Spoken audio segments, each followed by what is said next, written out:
Un attentat suicide à la voiture piégée revendiqué par les islamistes Shabab a visé mardi un hôtel de la capitale somalienne Mogadiscio, non loin du palais présidentiel, faisant un nombre indéterminé de victimes, a-t-on appris de sources officielles. Il y a eu une explosion dans la zone de l'hôtel Sil, non loin du principal checkpoint du palais présidentiel, a déclaré à l'AFP Ibrahim Mohamed, un responsable des forces de sécurité somaliennes.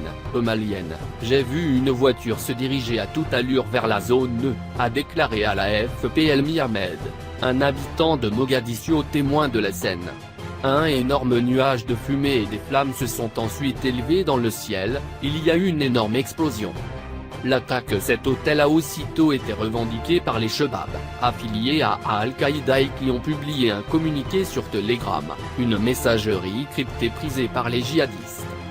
Un courageux kamikaze qui conduisait un véhicule rempli d'explosifs a visé un hôtel, ont-ils indiqué, soutenant que l'attentat a fait plusieurs victimes. L'hôtel Sil avait déjà été visé par un attentat le 26 février qui avait fait 14 victimes. Un camion et un autre véhicule piégé avaient alors explosé à quelques minutes d'intervalle à proximité de l'hôtel Sil et d'un jardin public voisin très prisé des habitants de la ville, le Peace Garden. Les Shabab ont juré la perte du gouvernement somalien.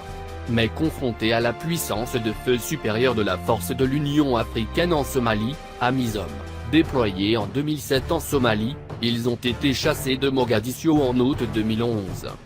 Ils ont ensuite perdu l'essentiel de leur bastion mais ils contrôlent toujours de vastes zones rurales d'où ils mènent des opérations de guérilla et des attentats suicides, souvent jusque dans la capitale, contre les symboles du fragile gouvernement somalien ou contre l'AMISOM.